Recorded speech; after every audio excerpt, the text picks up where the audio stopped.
জয় হিন্দ, জয় বাংলা। সুপ্রিয় দর্শক, তোমরা কেমন আছো?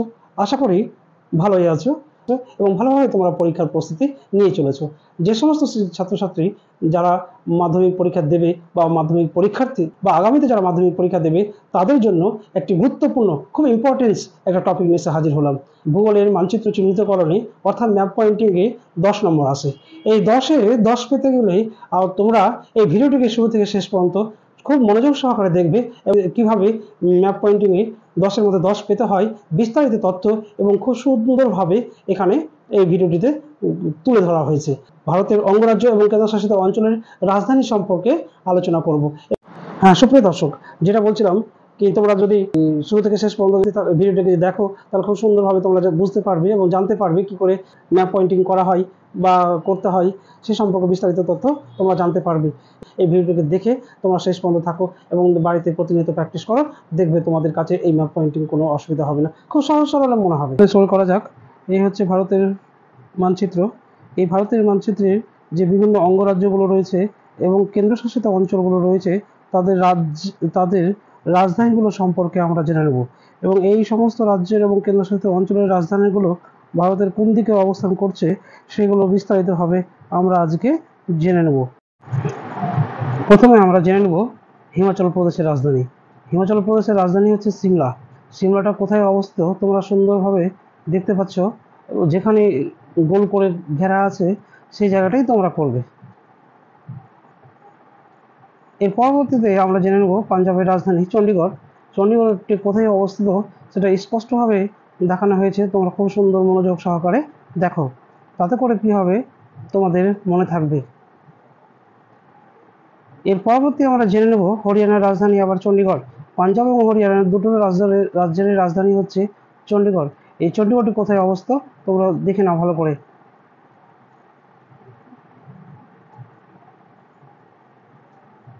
এর পরবর্তী আমরা জেনে নেব উত্তরাখণ্ডের রাজধানী হচ্ছে দেরাদুন। দেরাদুনটা কোথায় অবস্থিত তোমাদের ম্যাপে ইন্ডিকেট করে দেখানো হয়েছে, ওই জায়গাটাতেই তোমরা ইন্ডিকেট করবে।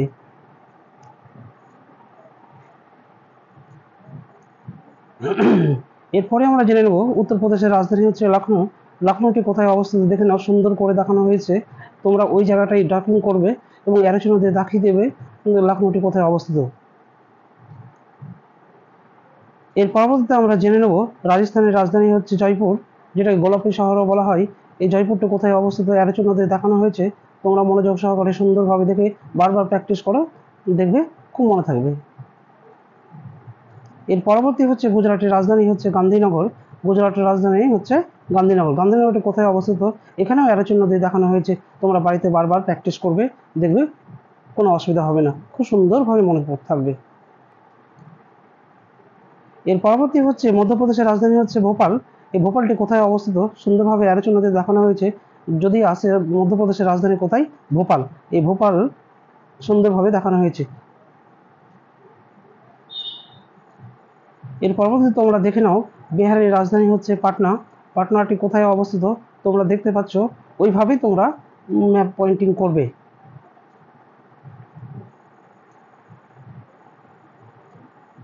এর পরবর্তীতে আমরা জেনে নেব ঝাড়খণ্ডের রাজধানী হচ্ছে রাঁচি। রাঁচিটি কোথায় অবস্থিত তোমরা সুন্দরভাবে দেখতে পাচ্ছ, ওই জায়গাটাই তোমরা বারবার করে বলছি ডার্কিং করে অ্যারো চিহ্ন দিয়ে তোমরা লিখে দেবে।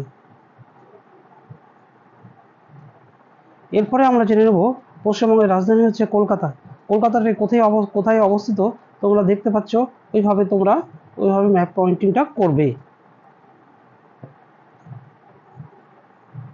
এর পরবর্তীতে আমরা জেনে নেব উড়িষ্যার রাজধানী হচ্ছে ভুবনেশ্বর। ভুবনেশ্বরটি কোথায় অবস্থিত তোমরা দেখো, সুন্দরভাবে বাড়িতে প্র্যাকটিস করলেই তোমরা কোনো অসুবিধা হবে না। এর পরবর্তীতে আমরা জেনে নেব ছত্তিশগড়, অর্থাৎ ছত্তিশগড়ের রাজধানী হচ্ছে রায়পুর। এটি মধ্যপ্রদেশ ভেঙে ছত্তিশগড় তৈরি হয়েছে। এই ছত্তিশগড়ের রাজধানী হচ্ছে রায়পুর। রায়পুরটি কোথায় আছে সুন্দর দেখে নাও। এর পরবর্তী আমরা জেনে নেব অন্ধ্রপ্রদেশের রাজধানী হচ্ছে অমরাবতী। এই অমরাবতী রাজধানীটি কোথায় অবস্থিত তোমরা দেখতে পাচ্ছ এবং ভালোভাবে মনে রাখার চেষ্টা করো। এর পরবর্তী আমরা জেনে নেব তেলেঙ্গানার রাজধানী হচ্ছে হায়দ্রাবাদ। ভারতের নবীনতম রাজ্য তেলেঙ্গানা। এই তেলেঙ্গানার রাজধানী হচ্ছে হায়দ্রাবাদ।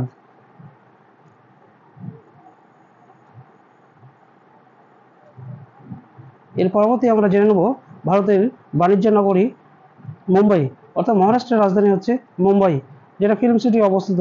অর্থাৎ মুম্বাইটা কোথায় অবস্থিত সুন্দরভাবে দেখে নাও।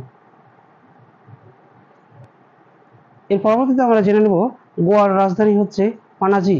পানাজিটি কোথায় অবস্থিত? আরব সাগর তীরে। এর পরবর্তীতে আমরা জেনে নেব কর্ণাটকের রাজধানী হচ্ছে বেঙ্গালুরু। বেঙ্গালুরুটা কোথায় অবস্থিত তোমরা দেখতে পাচ্ছ। এইভাবে তোমরা করবে। এর পরবর্তীতে আমরা জেনে নেব কেরলের রাজধানী। কেরলের রাজধানী কোথায়? ত্রিবন্দরপুরম, অর্থাৎ আরব সাগরের রানী বলা হয়, এই আরব সাগরের তীরে অবস্থিত। এর পরবর্তীতে আমরা জেনে নেব ভারতের আরেকটি অঙ্গরাজ্য, সেটি হচ্ছে তামিলনাড়ু। এই তামিলনাড়ু রাজ্যের রাজধানী হচ্ছে চেন্নাই।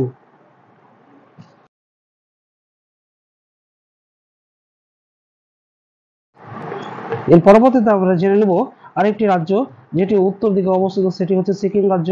এই সিকিম রাজ্যের রাজধানী হচ্ছে গ্যাংটক। এই গ্যাংটকটি কোথায় অবস্থিত তোমরা দেখতে পাচ্ছ। এইভাবে করবে তোমরা। এর পরবর্তীতে আমরা জেনে নেব আরেকটি রাজ্য, ভারতের অঙ্গরাজ্য, সেটি হচ্ছে মেঘালয়। এই মেঘালয় রাজ্যের রাজধানী হচ্ছে শিলং, অর্থাৎ তারপর আমরা পরবর্তী আরেকটি অঙ্গরাজ্য সম্পর্কে জেনে নেব, সেটি হচ্ছে আসামের রাজধানী হচ্ছে দিসপুর। এই দিসপুরটি কোথায় অবস্থিত তোমাদেরকে অ্যারো চিহ্ন দিয়ে দেখানো হয়েছে, তোমরা সুন্দরভাবে করবে। এর পরবর্তী আরেকটি অঙ্গরাজ্য হচ্ছে অরুণাচল প্রদেশ। এই অরুণাচল প্রদেশের রাজধানী হচ্ছে ইটানগর। ইটানগরটি কোথায় অবস্থিত তোমরা ম্যাপে সুন্দরভাবে দেখতে পাচ্ছ। এইভাবে তোমরা মনে রাখার চেষ্টা করবে। এর পরবর্তী হচ্ছে